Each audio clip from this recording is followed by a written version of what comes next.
Loh, bayangannya kok bisa terbalik? Apa itu? Mari kita pelajari pada video berikut ini.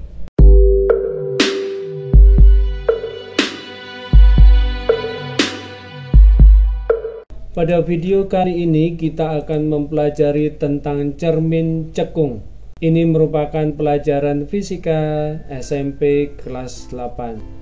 Adapun materi yang akan kita pelajari pada video kali ini, yang pertama yaitu kita pelajari tentang sifat cermin cekung. Yang kedua, bagian dari cermin cekung. Yang ketiga adalah sinar istimewa cermin cekung. Yang keempat adalah melukis pembentukan bayangan cermin cekung. Dan yang kelima itu adalah contoh soalnya. Cermin cekung. Cermin cekung adalah cermin yang permukaan bidang pantulnya berbentuk bidang lengkung yang cekung. Adapun sifat-sifat dari cermin cekung, yang pertama, cermin konkav, artinya cermin lengkung yang cekung. Kedua, cermin konvergen, artinya cermin cekung yang bersifat mengumpulkan sinar. Yang ketiga, cermin positif, artinya jarak fokus atau nilai F dan R yang adalah jari-jari kelengkungan cermin selalu bernilai positif. Kita akan pelajari bagian-bagian dari cermin. Di bagian depan cermin ini bagian depan cermin, yaitu di mana nanti benda itu diletakkan. Ada ruang 1, ruang 2, ruang 3. Ini merupakan sumbu utama, sedangkan yang di dalamnya cermin itu bagian belakang cermin, ada ruang 4. Baik, kita akan ulas satu persatu bagian cermin. Yang pertama itu adalah sumbu utama, adalah garis imajinasi yang melalui titik O dan R. Yang kedua, titik O merupakan titik pusat bidang cermin. Yang ketiga, titik fokus. Titik F itu merupakan titik fokus cermin. Yang keempat, titik R itu merupakan titik kelengkungan cermin atau jari-jari kelengkungan cermin. Jadi jika ingin membuat cermin, itu titik pusatnya ada di titik R, kemudian ditarik garis melengkung menggunakan jangka, itu dengan pensilnya berada di titik O, jarumnya berada di titik R, kemudian pensilnya berada di titik O, baru ditarik garis ke bawah dan ke atas dalam bentuk setengah lingkaran. Nah, ini membentuk cermin cekung. Dan yang kelima, jarak dari O menuju ke F ini dinamakan dengan jarak fokus. Sedangkan untuk dari O menuju ke R itu adalah jari-jari kelengkungan cermin.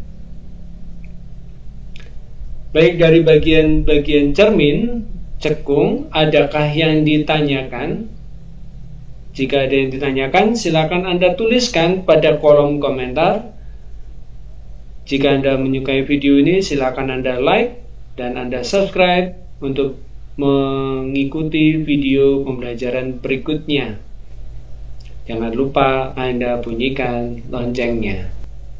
Sinar-sinar istimewa pada cermin cekung. Ada 3 sinar istimewa. Yang pertama, sinar datang sejajar sumbu utama dipantulkan melalui titik fokus. Bagaimana cara melukiskannya? Pertama, kita buat sinar datang. Sinar datang sejajar sumbu utama. Ini sinar datangnya mengenai bidang cermin. kemudian dipantulkan menuju ke titik fokus. Jadi dari titik sini kita tarik garis menuju ke F.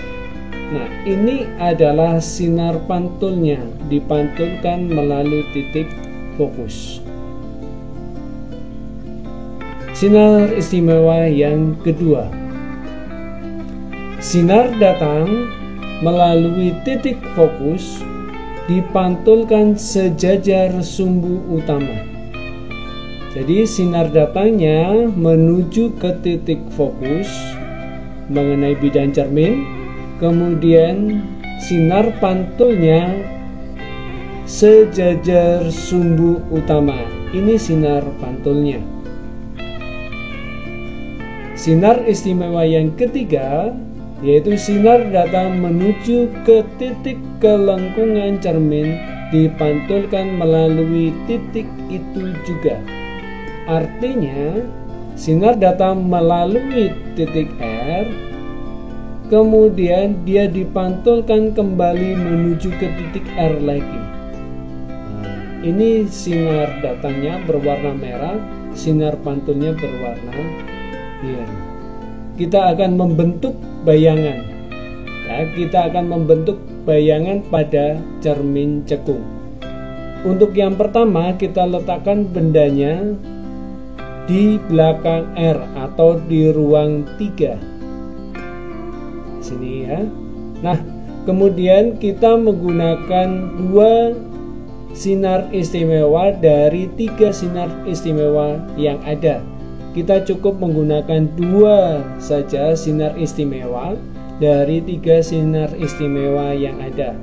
Jika Anda ingin menggunakan 3 buah sinar istimewa itu jauh lebih baik lagi.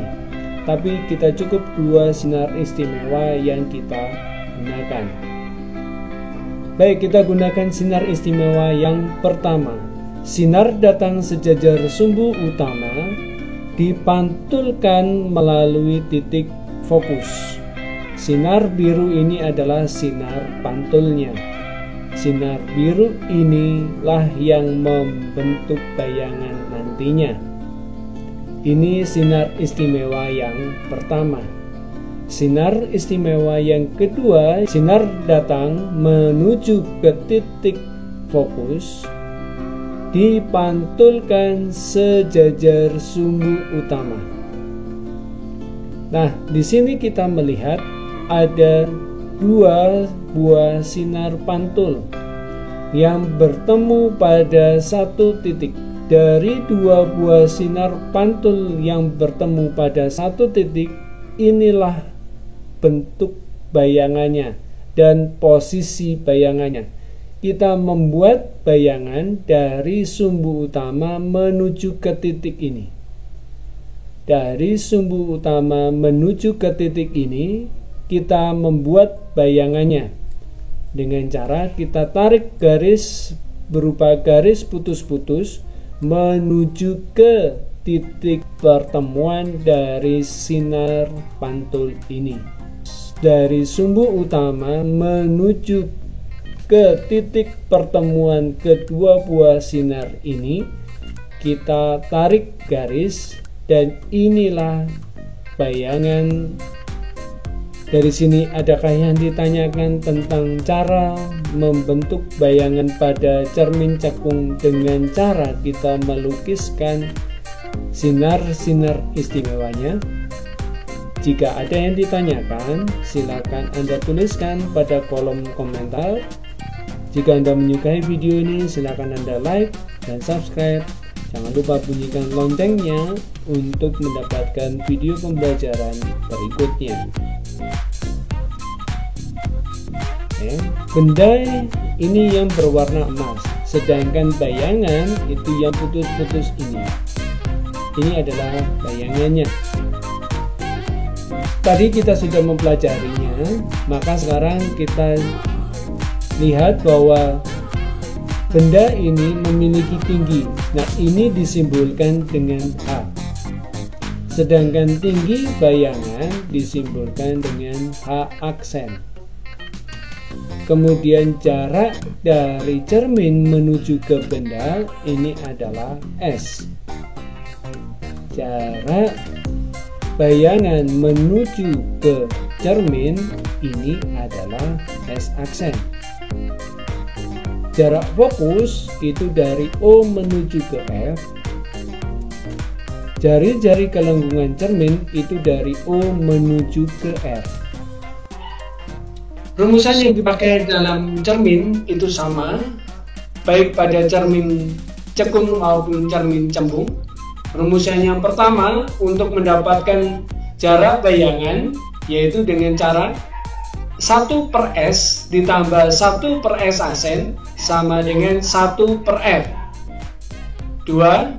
Menghitung perbesaran benda dan tinggi bayangan, kita menggunakan M sama dengan harga mutlak dari S aksen per S. Ini adalah harga mutlak sama dengan harga mutlak H aksen per H. Harga mutlak artinya semua nilai S aksen per S, jika dia bernilai negatif, maka nilai ini akan menjadi positif. Maka nilai perbesaran itu selalu bernilai positif, tidak mungkin bernilai negatif. Yang ketiga, yaitu menghitung jari-jari kelengkungan cermin. Menghitung jari-jari kelengkungan cermin dengan cara R itu adalah 2 kali F. Oke, ini adalah keterangan dari rumusnya. S jarak benda ke cermin, S aksen jarak bayangan ke cermin, H adalah tinggi benda, H aksen tinggi bayangan, M perbesaran bayangan, F jarak fokus, dan R jari-jari kelengkungan cermin. Terima kasih telah belajar bersama tentang cermin cekung. Jika Anda menyukai video ini, silakan Anda like dan berikan komentar pada video pembelajaran kali ini. Silakan Anda subscribe dan bunyikan loncengnya untuk mendapatkan video pembelajaran berikutnya. Terima kasih, salam sehat dan salam sejahtera untuk kita semua.